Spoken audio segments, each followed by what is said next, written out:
Good evening, Draft League fans and Pokemon players alike. This is Blazeman, and today I'm bringing you our Week 8 battle for the IDL against Decidia and their Dorado Mences. Last week we were able to pick up a solid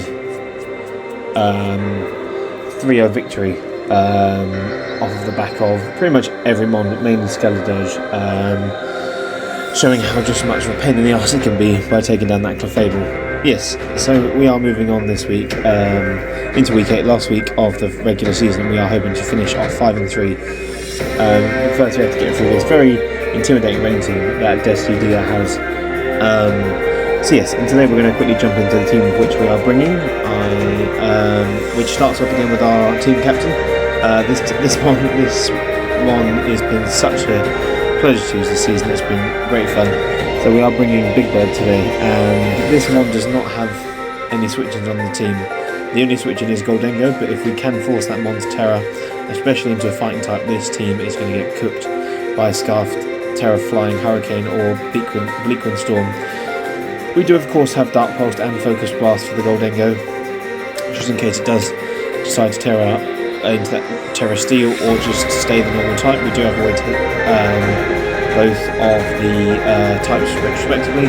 But yeah, this is going to be my main win-con breaker this matchup, just to really punish the team. Next up, we do obviously always have our Hisuian Sunrock, which has Razor Shell, Ceaseless Edge, Arco Jet, and Sucker Punch. Again, dual priority, just really good for the team. Sucker Punch and Rein can do a lot, obviously, to the Crocodile, the Scizor, and the Ice Luna, and of course, and Trick Room as well. And of course, Sucker Punch just hits everything else, like the Pelipper.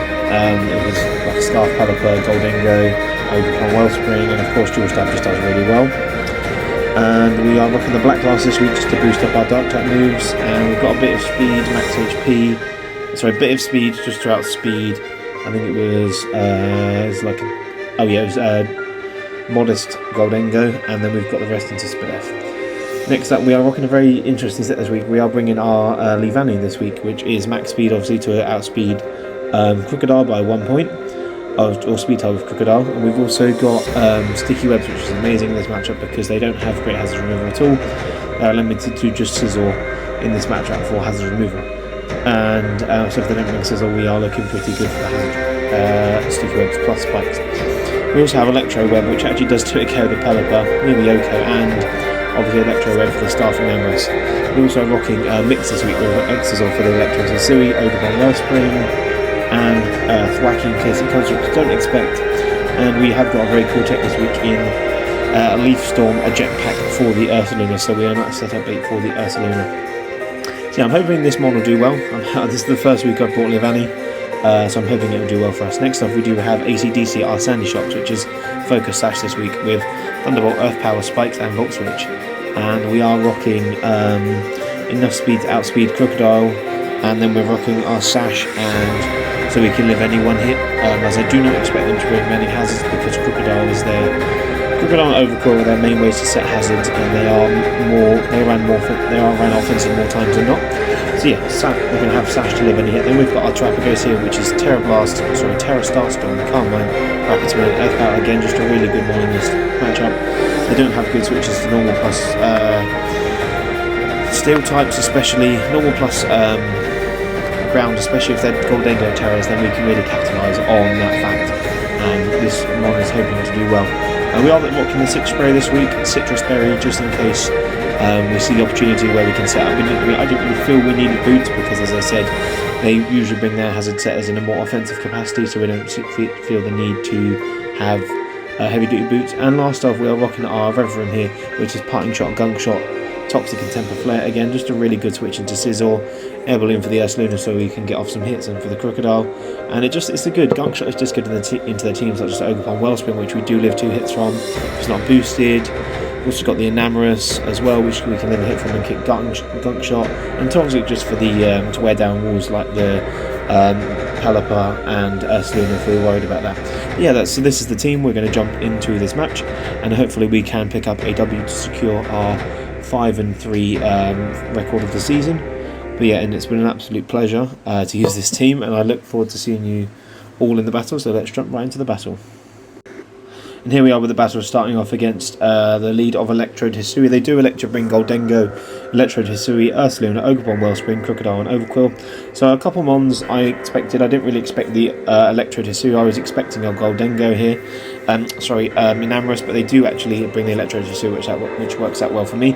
As you can see, we do load off with Leavanny because they have no hazard removal, so I want to get my webs up turn 1. And I do actually elect to go for the sticky webs here, but we were a jetpack versus the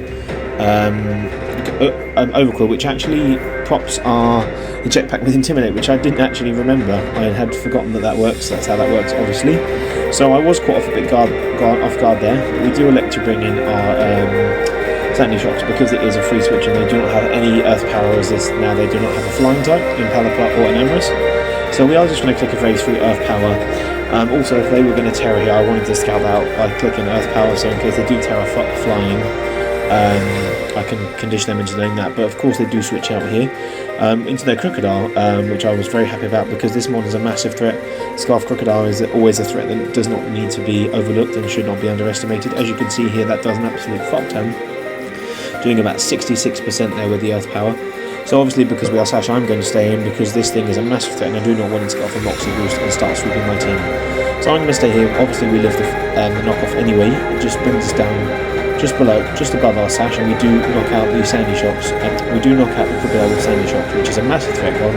Crocodile was a big problem for our team, so that's a good one to be rid of. But yes, I wasn't really expecting the Overquill to Terra, but I just wanted to be sure because obviously they have an Ursaluna and a Crocodile, so I don't want to click Thunderbolt.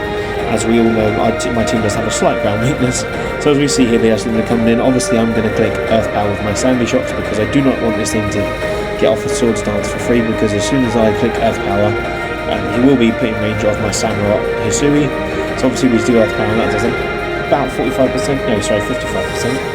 And we are going to die to Earth Power, but that is more than fine. Sandy Shocks has got off more than 50% off the Ursaluna and killed the Crocodile, so that is an absolutely perfect job for Sandy Shocks here, considering it usually struggles to kill both of those Pokemon. We are actually going to go into our Samurai Hisui here because obviously it puts on the most pressure against this mon. And obviously we can just get off a free Razor Shell. But I actually do go into Leavanny here because I want to get on my sticky webs. Because obviously there is no hazard removal, so I can just get my webs up, and that opens up my Terapagos and my Samurai Hisui a lot. Mainly my Terapagos because they do not have good switching. So as we do go for the webs here, this Ursaluna is just going to kill us with the Ice Punch. I did want to reveal my Leaf Storm tech, but I felt in the long term that obviously Sticky Webs would be the better play here because it gives more avenues for me to win this game. So I'm going to go into my Terapagos here because we do kill. Obviously we've seen this is not Assault Vest due to the Guts Flame Orb set, so we are going to go for the Terra Starstorm here and do a lot of damage to this thing. Obviously if the Goldengo wants to come in here, that is completely fine because our Terra Shell is still intact, but they choose to sack their Ursaluna, which makes a lot of sense because their Ursaluna was not doing much for them at all in this game anymore. So Terapagos gets its first kill here, which is good. We do see them go into the Overquill, which is quite surprising. I was not expecting this thing to come in because obviously it's now definitely slower than us and we are not bothered by the Intimidate at all. I'm not quite sure what they want to do here. I'm expecting some sort of maybe Taunt or Bar Barrage or Toxic, so I'm just going to go straight for the Terra Starstorm here. I'm actually going to go for the Calm Mind instead, sorry. I'm going to go for Calm Mind here because obviously we are fast, so they can't taunt us for more than... Even if they taunt us, we get off a Terra Starstorm, but they do elect just to go for the Bar Barrage here. So obviously that's going to break our Terra Shell and start racking up poison, but thankfully it is not badly poison, it's just a regular poison, so it's not too bad. But obviously after +1 Calm Mind from the Calm Mind and -1 from their webs here, because their team cannot be... their team, obviously Overquill cannot be Boots, so we are just going to start sweeping here, and Terapagos gets its first kill. I went for Terra Starstorm there, obviously, just in case they went for the Terra Flying predicting EQ, but obviously, again, I was expecting them to Terra their Goldengo because Goldengo is a big threat in this matchup. So we are going to see the Goldengo actually come in here. Now this is a tough 50-50, but I am just going to go for the Earth Power because 9 times out of 10, I think they will just stay as they are. Even if they do go for the Terra Fighting, then it's going to kill me either way. So we actually do see the Focus Blast miss here, which I do believe I did live because they weren't choice specs. So we did live from that range at +1. Obviously them missing is huge and that pretty much seals the game for Terapagos, but these are the plays you have to go for. Unfortunately you have to go for those plays that will win you the matchup. when you're in the game, and that was clicking Focus Blast. I was surprised not to see Terra fighting, which they were actually revealed to be later Terra fighting Terra Blast, just to secure the damage, but hey, that's not up to me. And obviously the Ogre Pond is just going to die here because it is not faster than us, because we obviously have the webs. We are going to get a little bit of health back from the Citrus Spray, but it doesn't really matter because all that's left is the Electro Decidia, and we always live a hit here. Well, I think we live 2 hits to miss, and we do kill. Obviously with the Terra Starstorm, you see that Thunderbolt does absolutely fuck all. So yeah, it does live on the sash, which is, you know, fair enough. We didn't get up any spikes, so that's always good. I believe our opponent is going to do it for the Leaf Storm here because and they actually do miss, which is awful because that's the only way they would kill us, but they do miss, and we do secure the win with Terapagos. So that is, I think it was 5 kills to Terapagos, it was. Yeah, it's 5 kills to Terapagos. So that's it. GG to Decidia. Well played, and we will see you guys in, I believe we are now 5-3 +1, so we didn't unfortunately make the top 6 teams. We aren't right there at number 7, so we are going to have to have a play-in match to make the playoffs, so that's how it works. So 7 plays 10 and 8 play 9 for the play-in matches, so we're going to have one play-in match and then playoffs will start, so hopefully we will do well, and hopefully we will make the... We'll hopefully win the play-in battle and make playoffs. But yes, thank you all for watching, and it was very good to finally get a Terapagos suit. This one has been... I'm finally, as the season goes on, I'm learning how to use it more. But yeah, that's been an absolute pleasure, and thank you all for watching. And as always, this has been Blazeman signing out. Peace and love as always. Peace.